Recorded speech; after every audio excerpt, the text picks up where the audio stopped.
Welcome in, everybody. It is Between the Uprights podcast. We are back. Happy Wednesday night. We are streaming live on our YouTube page and also Instagram. We are on Instagram live right now, so happy Wednesday. Before we're at the show, we were talking about parlays and crazy bets and all this kind of stuff, which we'll get into later on in the show. But welcome in. Thanks for joining us again for another episode of Between the Uprights. You can follow us at X and on IG. We will definitely be involved in answering your questions about fantasy the week ahead for week 2 of the NFL week of scheduled games. But let's get right into it. It is the week 1 in review. Guys, what was our game of the week for this week's one of the opening weekend of the NFL? I was so excited too. When that kickoffs were happening, when Red Zone came on my TV, I was just like, oh, and to be honest with you, the commercials were kind of like, I was okay with it. Okay, so we overreacted then. We overreacted on that. Yeah, I take back. I was wrong. I take back everything I said about that. Red Zone, the commercials were just kind of, they were like here and there, and you didn't really notice them, honestly. And if you did, you were kind of paying too much attention to it. But yeah, I was okay with it. So good. Yeah. Good. Well, so maybe we appropriately reacted because this is how it starts sometimes. That's true. Maybe they heard the fans and they're like, yo, let's not do it that way. We have to go another route. True. So we pioneered that. Is that what we're saying? Yes. Probably. And I'm sure Scott Hansen was probably like, guys, I'm hearing so much crap from everybody. They're like coming at me. Yeah. I don't want to do like, come on, guys. Like, come on. We definitely listened to Between the Uprights last week and took it to his bosses and said, you hear what the three of them are saying? Yeah. The voice of the people. Definitely. So let's get right into it. Out of all the games that we saw, obviously Thursday night kicked off with the Cowboys and the Eagles. And then we got into the Friday night game with the Chiefs and the Chargers. And yes, my pick on Friday night's game was on point, by the way, for you two. And Nikki, did you calculate our scores for? I did. You are. Hold on. Yeah, because I didn't put our graphic together yet. It's okay. You are 10-6, and Raul and I are tied at 9-7. Boom! Winner for week 1. That Chargers matchup. I told you. But then Sunday happened. We had all the games for Sunday. Out of all these games, which one really stuck out to you the most? That was just kind of like, this game is awesome. I mean, I think we can all agree that the Ravens-Bills game was the icing on the cake for week 1. But was there anything else that stuck out to you guys for week 1, like performance wise, like QBs that came out of nowhere that you were like, oh my God, this guy's going to be great, teams that are pretty much going to be dead on arrival for the rest of the season? What kind of really stuck out to you guys the most? And we all kind of agree we have one team in mind that's really dead on arrival right now. We'll get into that in just a little bit. But what do you guys think? I don't know if it's the Dolphins or the Giants. I don't know which way we're going here with dead on arrival. Yeah. I was shocked to my core and shooketh to my core when I saw that Daniel Jones could actually function as a quarterback. Shocked. Yeah, but here's the thing, though. So as I was watching that matchup, and this is against the Dolphins, like it's the Dolphins. Come on, I mean, anybody can be a rock star against the Dolphins, who are taking a nosedive. Yes, I know it's. I know it's week 1, but Mike McDaniel looks like he is just a lost little puppy right now, and he's going through it, you guys. I know. Oh my God. Listen, I know you want to get into that. The team that I thought was the game that I thought was amazing was the Ravens Bills. I thought for sure I got to see the matchup again that we got to see for the AFC playoffs. I thought it was amazing. I am so disappointed in the Ravens defense giving up a lead like that. That's 4-5 in the fourth quarter, and you got to shut them out. I do blame offense as well, because after the fumble from Derrick Henry, they kind of just shifted down and we're just trying to, we're just going to play a couple plays, but you didn't really milk the clock. You didn't try to run the ball efficiently enough to get a couple first downs. 3 first downs in each series in that fourth quarter, clock is down. They don't have enough time to come back the way the Bills wanted to come back. So that game was a shocker in the sense that look how great you started, Ravens, but then Jesus, you really let it go. So that was a game of the week. And then of course the Dolphins. I was kind of right about that Cincinnati Cleveland game. That was such a Soldier Joe was looking like, oh my God. I know. You know what game really stuck out to me the most, and I was really surprised, was the Steelers and Jets game. Like that game was back and forth. Was it the score or the play of the quarterbacks? Just the play of I was so surprised by Justin Fields. Look, I think we all counted out Justin Fields when he was in Chicago, and then to him to go on the Jets to be the starter for week 1 and just to play like he did, and we're playing against Aaron Rodgers, who had a disastrous time in New York, and to those two just to go back and forth, I would say number 2 on the list of the game of the week. I mean, Rodgers looked like vintage Aaron Rodgers. Love him or hate him, he looked good with that offense. And with Justin Fields, I think, look, the Jets have a few things to figure out, but I think the Jets might actually be pretty good this year if Fields and that offense could hold up. I mean, that was really. I don't think the Jets scored over 30 points last year, did they? I can't even count a game where they even hit maybe 20, maybe once or twice, but they scored 32. I mean, that's to me. So. Yeah, I'm sorry, I didn't interrupt you. Go ahead. No, I was gonna say culture change, new coach, new quarterback. I think with the Jets, I think we all talked about this last week. Was look, the Bills, it's their division to run away with, but they could be getting some competition from maybe the Jets. And look, I know the Patriots kind of didn't look like the Patriots I thought they were going to be against the Raiders, but the Patriots could be another team that could give the Bills trouble too, depending on how the year goes. Now Miami's just another kind of dumpster fire. We just want to talk about that. We're screwed. Yeah. What is going on with your team? Well, I'm gonna tell you, but what I was gonna say was about Aaron Rodgers, and I know you said vintage Aaron Rodgers. The Aaron Rodgers that I grew up watching over these years is he's better when he has no influence on offensive coordinators or anything like that. When he doesn't have influence, and we're just like, hey, this is what we're expecting, this is what we're seeing, we want you to throw here. Yeah, right. Because you're coached by Mike Tomlin, right? You're not going to tell Mike Tomlin F off, or I'm not throwing that, or I want this route. No. You either throw that ball the way we want to throw it, or we'll find somebody else to go get that job. Yep. You know what I'm saying? So it's a difference. So when he's controlled and Aaron can just play football. Don't overthink nothing. Don't sit there and go crazy. We're going to run the ball about 15, 20 times. All you got to do is complete 15 passes. We'll win the game. So just be controlled a little bit. That's the Aaron Rodgers that I've known. Now I've never thought Aaron Rodgers a Brett Favre, Dan Marino, Jim Kelly type of quarterback where they're going to throw things on the fly and it's going to work. You know what I mean? See what sticks on the wall type deal. So I think that's what the Aaron Rodgers we saw, which was great. And I really did, like you said, Justin Fields to put 30 points week 1 on a Steelers defense that supposedly, when you look on paper, they're supposed to be a stout defense. They're supposed to be a really, really good defense. So yeah, I was surprised about it. So it was good. Good. I couldn't agree with you more. I think Aaron Rodgers needed a coach like Mike Tomlin. Oh, absolutely. Like, Mike Tomlin is a no bullshit type of coach, and to have him as your head coach now, coming from where he was at in New York, it was just kind of like Aaron's controlling everything from calling of the plays to who he's bringing in for personnel. Now he's at a spot where I think, to me, he can kind of sit back, relax, and just play football instead of just worrying about. He does, right? Yeah. He was kind of like that in Green Bay towards the end, right? Getting involved with who are you bringing in and free agent and this and that, and just you guys are right.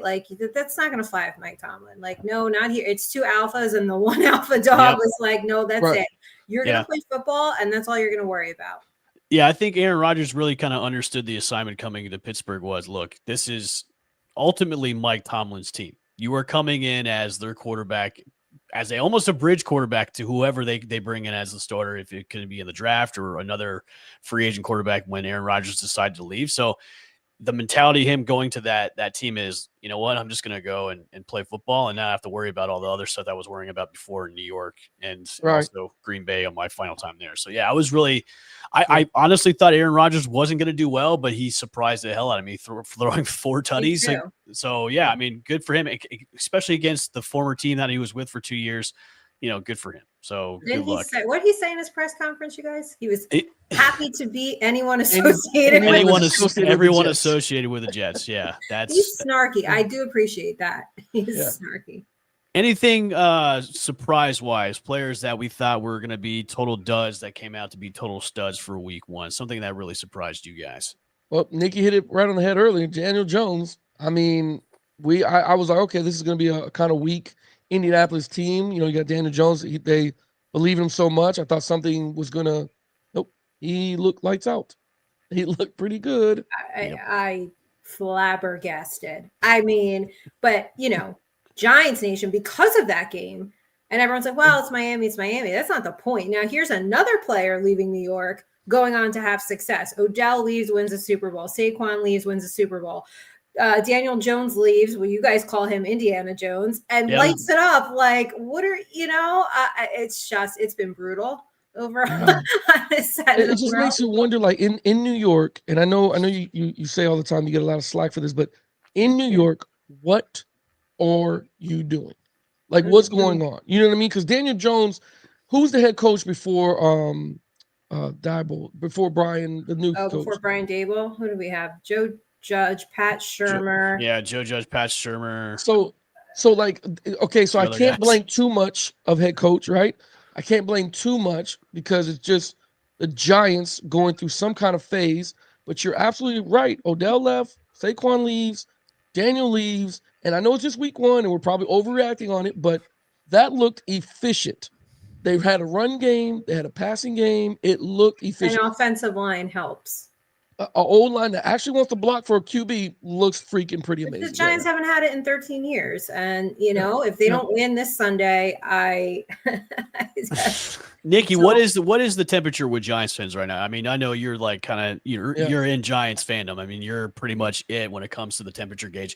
Is everybody just kind of clamoring to go, look, enough is enough. We've seen enough from Russ. We're not going to like sit back for another couple of weeks while this kind of debacle is still going on and we go 0-4. Is everybody calling for Jackson Dart to start under center now, or is it okay? We'll give Russ one more week and then call for his head. Here's where I think we're at. I think we'll give Russ till about halftime on Sunday. Wow, okay, right? Because that offensive line is brutal. Andrew Thomas, we're not sure if he's ready yet. I don't know that you want to stick Jackson Dart back there, right? Like part of us are kind of like, do you just let Russ take the hits, take the licks for right now? Do you don't want to shell shock this kid, right? But there's something to be said. If Daniel Jones was blamed and the scapegoat for 6 years, and then he leaves and has one game, I've never seen that out of him. So it just goes to what you guys talked about in Pittsburgh too, right? And the Jets, it's there's a lot to be said for culture. And what exactly are you doing here, right? I think with the Giants is a deeper problem. It starts from up top because it doesn't seem to matter what coaching regime is here. It's the same problem over and over and over again. Plus also too, I mean, you drafted Jackson Dart pretty high too as well. You don't want to set him up for failure as an you put him in week 4 and then it's just a disaster after that where he's just getting pummeled. And then that's going to shake up his confidence and whatnot. Right. And you just go to Jameis Winston. Maybe that's the case. If I have a feeling there's a switch at halftime, if this goes the way that it went against the Commanders. But speaking of stock up, how about Bill? The guy Bill, he likes to be called Bill from the Commanders, right? It's really like Jacory merits something, but he likes to be called Bill. Listen, who they say is probably going to be taking over the number 1 slot probably as the season goes on. I think they announced that today. He's like earning his reps, and he's probably going to be the number 1. Probably he was impressive, right? Yeah, did you think he was? I wasn't expecting that. Yeah, he was one of those guys that, came out of camp where, look, they got rid of Brian Robinson Jr. He's over in San Francisco right now. They have Eckler, Austin Eckler, we all know who he is. He's been in the league for a long time, but he's older now. They also have Jeremy McNichols, but he is the guy that's going to be the number 1, I would say, probably the next couple of weeks or so. So don't be surprised fantasy-wise if you pick them off waivers. If he's still there, grab him while you can because he's some guy to watch going forward. And with Washington, they're just picking up where they left off last year, and they're just a scary team in the NFC. They look so good this past weekend. So the only thing I want to comment about the Giants, I think the scheme doesn't fit the linemen. I know that sounds crazy to say because they're in the pros, but the scheme doesn't fit the offensive line that's going on. Because I'm a firm believer, and if you get vented through college and you're playing the NFL, somewhere along the line you have a skill set, okay? But when people come in there with a scheme and a playbook that don't fit what you have instead of just saying, hey, you are gonna fit what I got. You know what I'm saying? That type of mentality, then you're not really coaching, right? And that's why you get that debacle in the front line. And now Russ is gonna get all the backlash. I agree. Do not start that young kid. I'm sorry to say this, Giants fans, you can blame me and not blame Nikki for this. Leave Russell where he's at for the next 8 weeks. Do not. Okay. Wow. Leave him in there for 8 to not let him planes take are going to be flying over MetLife. Let them, because the moment you put that kid behind that line that doesn't fit, and that kid takes an injury, you're screwed. Like, let him take the 8 freaking weeks. Let that kid learn the league. Let him learn the speed. Put him in when you have to, and then the back half of your season, right? Go into it, okay, with some kind of hope for the next year. I know it's a long game. Nobody likes putting the rookie quarterback behind the vet, but let the vet play, and then let the kid get some experience, and then say, okay, week 7 or 8, let's put the kid in for this game. We're playing so and so. Russ is the sacrificial lamb. Let me ask you guys. Winston is one of the two. Well, I want to ask you about Jameis, but you're both. Let me ask you guys this. So the argument is, if you put Jameis Winston or Jackson Dart behind that line, they would be able to control the pocket better. I think no, it doesn't matter at this point. I don't have a lot of Jameis Winston to go off of. So see, I would say if you put either Dart or Winston in there, I think Winston could have a better control of the scheme of the game. Look, I know he's a turnover machine. I know Winston throws picks like he throws crab legs out there and W's out there. But if you have him under center, I think he would control it more under center than Russ would. You do? Okay. I do. Okay. Even if you put Dart out there, which I would love to see him in now in a regular season, I just don't. I agree with my rule.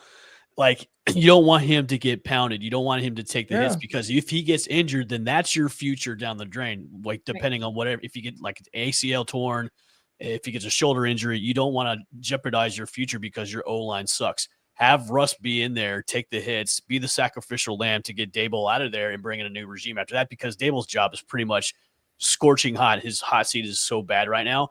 So I would say, if you're done with Russ, I would say put Winston in and see what Winston can do. Because we've all seen what Winston can do. He can show you flashes of brilliance, and then he can show flashes of stupidity at the same time.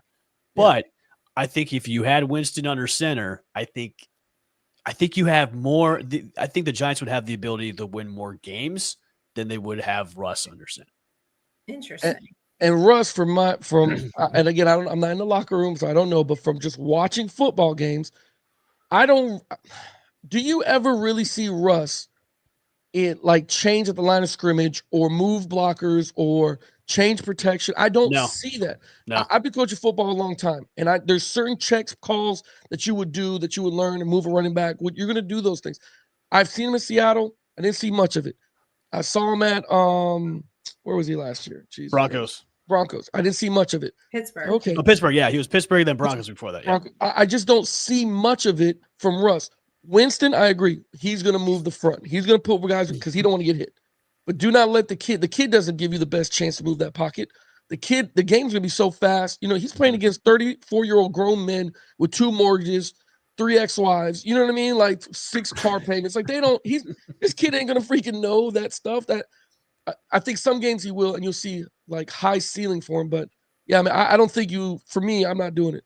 And Brian, their head coach, I'm sorry, some people are just better at your position or coordinators. They're just not good at being a head coach. Yeah. Didn't we see that with Josh McDaniels? It was like stay in OC. Yeah. Right? Like, what was the other guy from Brian the Patriots? Daboll had all that, when he got here, right away we're in there like, okay, are you going to turn, Daniel Jones into Josh Allen because you're this offensive guru? And the expectation was crazy and out of whack, right? And now in his press conferences, it's just, that's a defeated man right there. After week 1, that's terrible. Yeah. It was a bad game, you guys. It was bad. How enough Giants talk? That's way too much Giants talk for this show. Sorry. So how scary are the Packers Now they have Micah Parsons. Yes, you did tell us. I think the Packers are now the front runners for the NFC title right now, to be honest so with glad everybody's seeing things my way now. They can challenge the Eagles any day of the week. Okay, challenge. I think that you still got to go through Philly. Yeah, you still got to go through Philly. You still have to go through Philly, but they can challenge Philly now as, look, if you're going to have a rank of the top 3 teams, you're going to go Eagles, Packers. Sure. Maybe the Bucks. Bucks look kind of shaky against Atlanta over the weekend. Commander, I would say Commanders doing 3 or 4 on that. Eagles going to handle What about your guys' Bears? You guys were all in on the Bears this summer. What? Stock up, stock down? Listen, man. Listen. That crap was atrocious, man. Listen, if Bear fans can be happy with it, the Bears, you can be happy with that crap. But Jesus, there's no way you stay with Caleb Williams for another 2 years. I tell you this, it was like a flip-flop of how the quarterbacks did each half. So first half, Caleb Williams looked good. J.J. McCarthy looked like crap.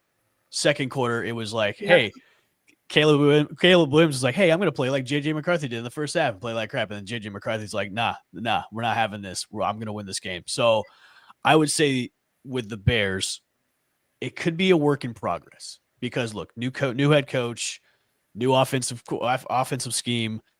I still think it is a work in progress, but it all depends on how Caleb is going to control his emotions going forward and not try to improvise everything like he did in the second half. If he does not do that anymore, he can play brilliantly all 4 quarters like he did in the first half.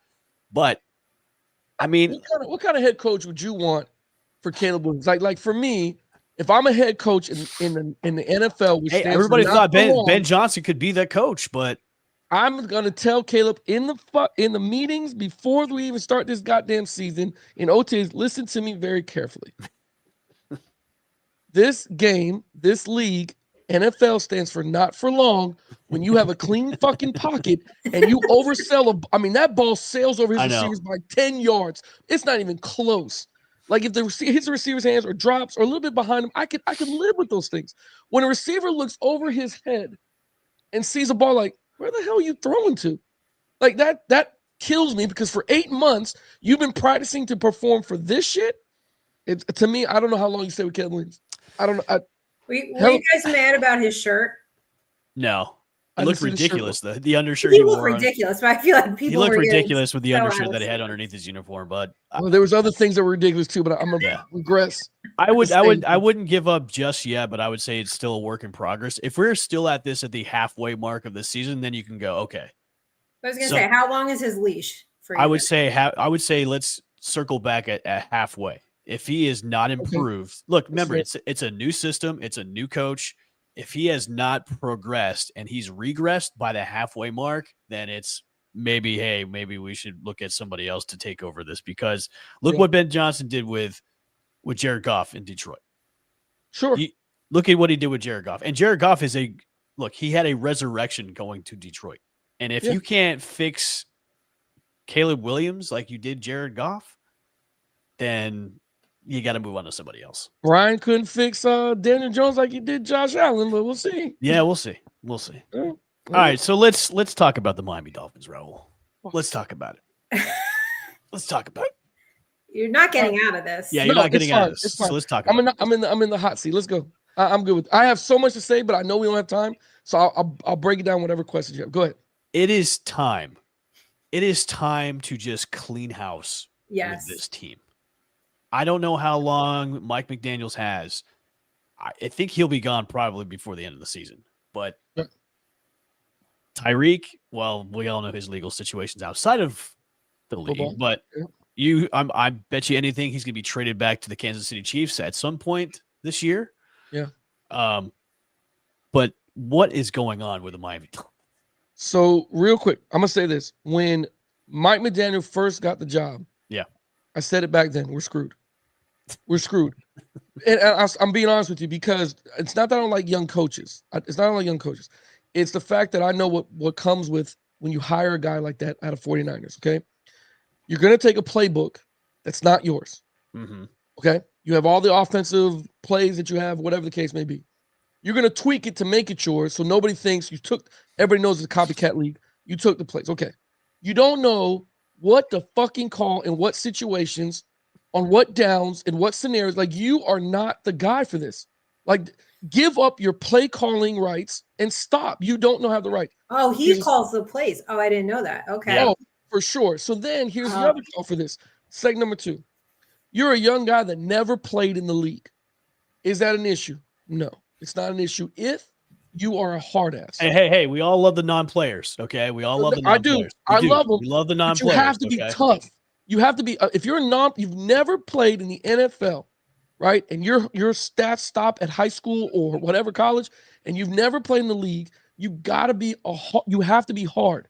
It means you have to be rooted in structure and discipline when it comes to every little. I'm talking about how you jog to the football practice, how you warm up, how you wear your socks to practice.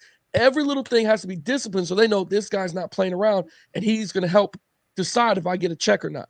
Do you think that the city of Miami has gotten to Mike McDaniels? I think Mike McDaniels has been like this forever. Okay. Do I think he's doing cocaine off the back of toilet seats? Probably not yet, but it is Miami. So my frustration lies in the fact of not only him, the GM needs to go too. Okay. This is a man who's been a GM for 9 years now? Mm-hmm. He's been the GM for who the hell has a job that long in the NFL for 9 years and you can't produce one playoff win? My thing too with the Miami Dolphins is Gettleman. They've had opportunities to grab a better quarterback than Tua. Yes. Why do you keep rolling with it? I don't understand this, guys. We went and got Ferraris. We would Waddle, Tyreek Hill. We got more. We went and got Ferraris, and we gave the keys to the kid who has no hip, no ankle, concussion. We're going to give him the keys to the Ferrari and hope he gets us to the Super Bowl. I just want the kid to finish the season without getting concussed. But this is the guy, and we've had numerous opportunities to upgrade. Yep. You had numerous opportunities. I think your loyalty to Tua, which is beautiful. I love it. Any given Sunday type stuff. I get it. You love him. It's time to let it go. The kid can't get it done. You're going to go out there and you're going to throw the ball. Yeah, like you're at your mama's. Like you're at your mama's. Your mama's ringing the dinner bell. Yeah, like throw the ball. It's a good speech. I don't understand that. That's kind of where my confusion is with the why still Tua? Yeah, I don't know. I wasn't sold on him. You know, he got mad when Brian Flores was like, I don't want Tua. He's not my guy. I don't want. They got mad and they literally fired this man because he said, I'm not going to play the kid. True. So what we told, everything's come true. Now we've had sparks of I don't know what it could be, possibilities, right? We've had those sparks and looking great and everything's going great, but they know who you are with your offense, man. You're not doing anything. You don't pound the rock. You don't block well. And I'm a firm believer your team will act like your coach. Your team, we don't play tough. We are soft. Capital S-O-F. We are soft. No, I'm serious, man. And you guys watch football a lot, but I've played the game, and I'm telling you right now, the way they come up on football tackles, soft. The way they do punt coverage, soft. Kickoff, soft. I mean, it is not. They're not having tough practices. You can tell. You could tell they go in shells all the time, or they're in helmets and they run around, they run plays, and everything looks good. And everything's scripted in practice. You could tell it's not we're gonna grit grind Dan Campbell. You know what I'm saying? Like we're gonna make this work. I was watching that 23 game. Years and can't win a playoff. I was at my local watering hole watching that game because they had all the TVs on, and as I'm seeing Daniel Jones just score and score on the Miami Dolphins, I'm like, they're cooked. They're cooked for the rest of this. Like they're done. Like you can consider them a turkey dinner because they are done. They are probably shooting for the number 1 pick or in the top 5 because they are done. Like this team was done last year too, as well. Like I know they were the belle of the ball in 2022 and 2023, but it's almost has a nosedive effect after that season where they just haven't improved at all on either side of defense or either side on the offensive side either. He can't. It's not his playbook.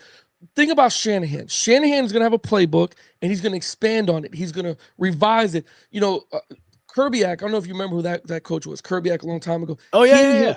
He helped his father, Shanahan. I forget, Mike Shanahan. Is it Mike? Yeah, it's Mike.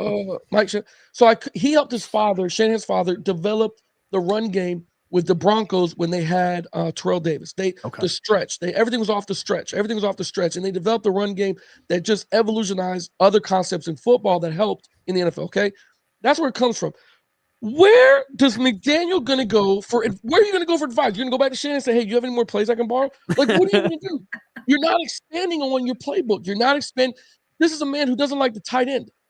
Like, what are you gonna do when everybody's stacked over receivers? Like, what are you gonna do? It's so funny you say this because the similarities between the Dolphins and the Giants are like it's uncanny. The Giant, I don't know. We haven't used a tight end. It's like an invisible position. Brian Dable runs these like cupcake training camps. Practice is like, oh, looks good, and then game day comes and it's like, whoa. Have you ever seen a football field? So it's experience. I think, Nikki, it's experience at the head coaching level. Look at Andy Reid. What tight end does he have? Right? Taylor Swift's husband. Right, Taylor Swift's husband, right? So Travis Swift, yeah. Travis Swift. Even the 49ers have who? Kittle. Any good, decent team that wants to make who does the Packers have? They took the guy from Dolphins. You see what I'm saying? Like you have to have that's experience with the game and involvement and trying to figure out ways to get other people the ball and use Tyreek and Waddle as decoys while we try to do underneath routes. You would do these things. They're not expanding, and like you said, they're not getting fucking better.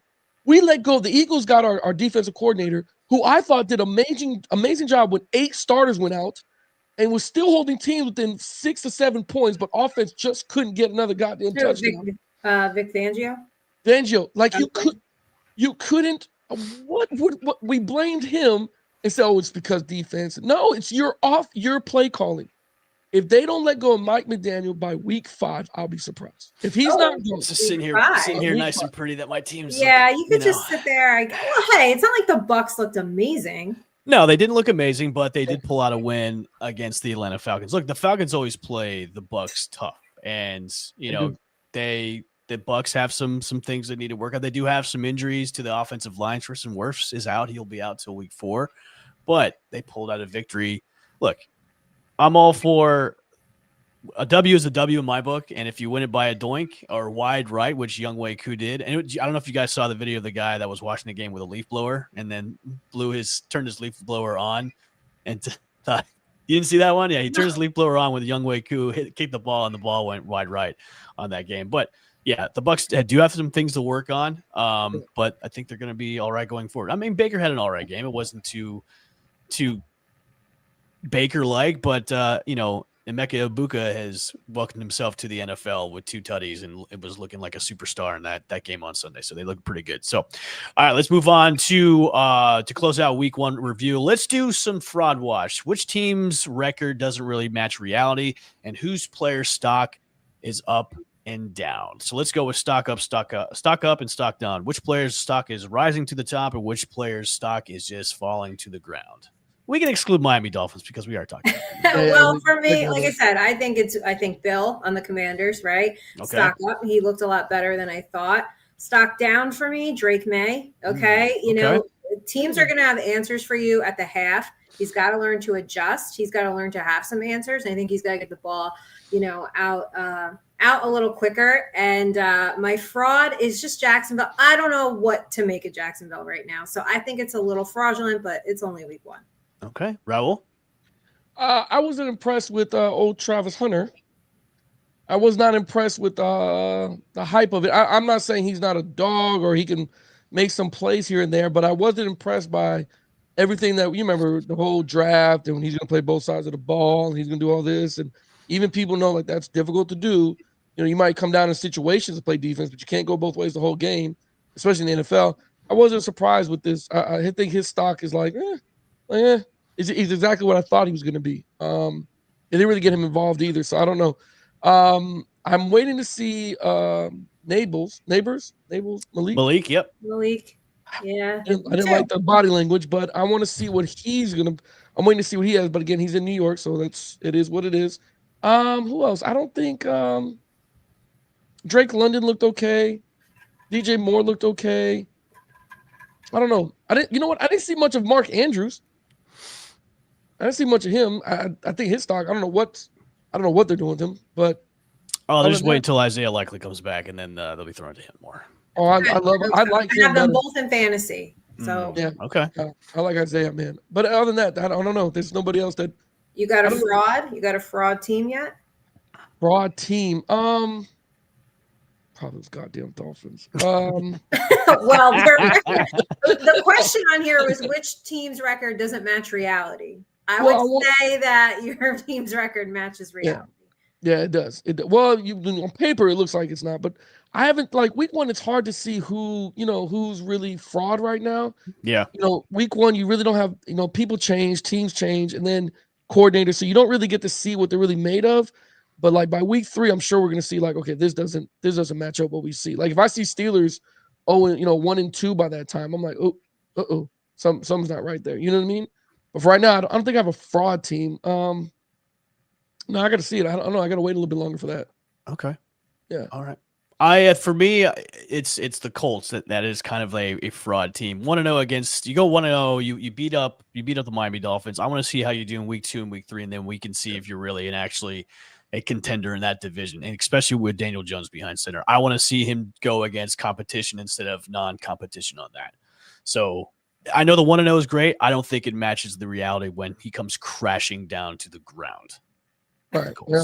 So, stock for me, definitely, I would say, looking at the performances over the weekend. I mean, I was really impressed with Travis Etienne Jr. from the Jacksonville Jaguars, who is now the bell cow for the Jacksonville Jaguars yet again, because the Jacksonville Jaguars shipped off Tank Bigsby over to the Philadelphia Eagles. So Travis Etienne looked really good, and he was a stud on my fantasy team this weekend for ripping off that 71-yard rush. 12, so listen. Somebody's gonna have I only pay attention to 3. I only pay attention to 3. But I think a team that is probably a fraud this year is probably Cincinnati Bengals.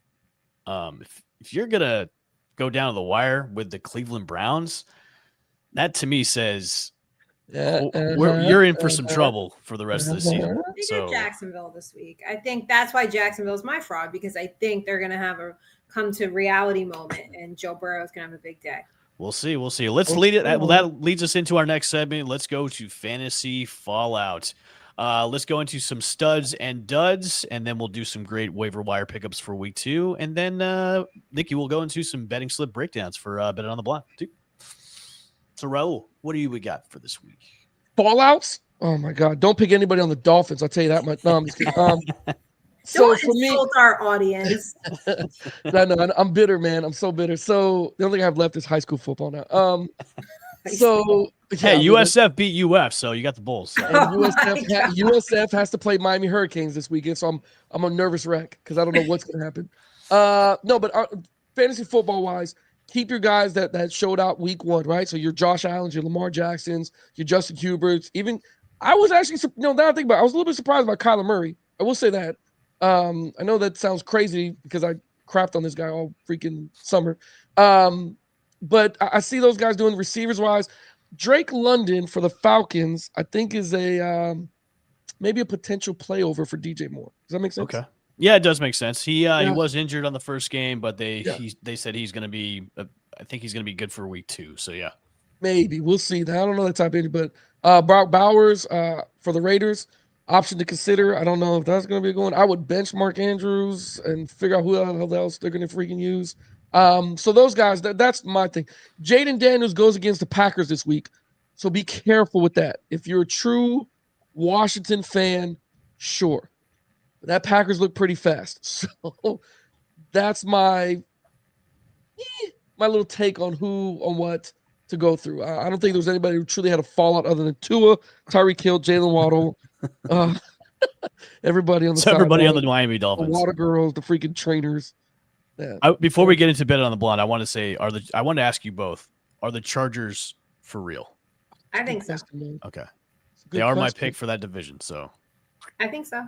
I've always kind of had this little they're like the little engine that could to me. Mm-hmm. It's just need these little extra, just 1 or 2 games. They're always right there. I do think, I don't think they're fraudulent. I think they're the real deal. So I hope so. I mean, I do hope so. We'll see. All right, let's get into our betting slips for this weekend. Nikki, what do we got for betting on the blind? So I like the over in the Jags Bengals game. It's at 49.5. So neither team has a defense. So I think they'll probably just have a shootout. I like the Ravens to cover the 11.5 this week. Nice. I like the over in Jets Bills. It's at 45.5, which if I go based on last week, touch too low maybe for me by a point or two. So I would agree on that. It's 40. Is it 45 or 46.5? That's way too low. I agree by a point or so. It's just a hair too low for me. So I would take the over on that one. I like Deebo Samuel for over 4.5 receptions. He hauled in, 7 on 10 targets last week. So I like that. I like Jahmyr Gibbs going over 64.5 rushing yards, going up against your gassed Bears defense there. And yeah, that's all I got.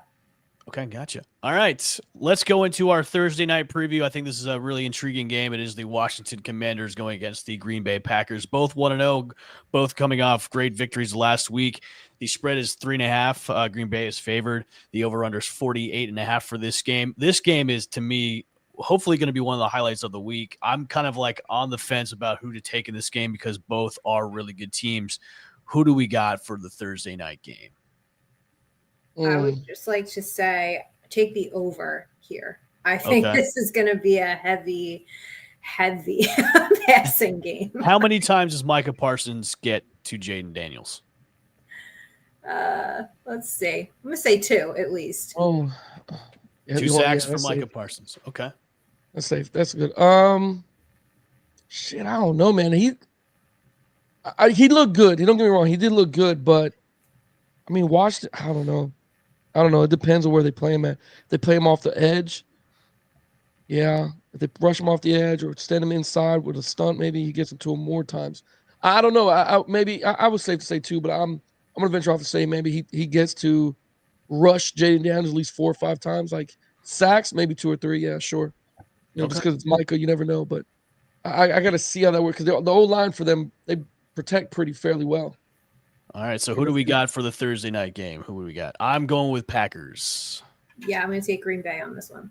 And they're playing in Lambeau? Yes, they are playing in Lambeau.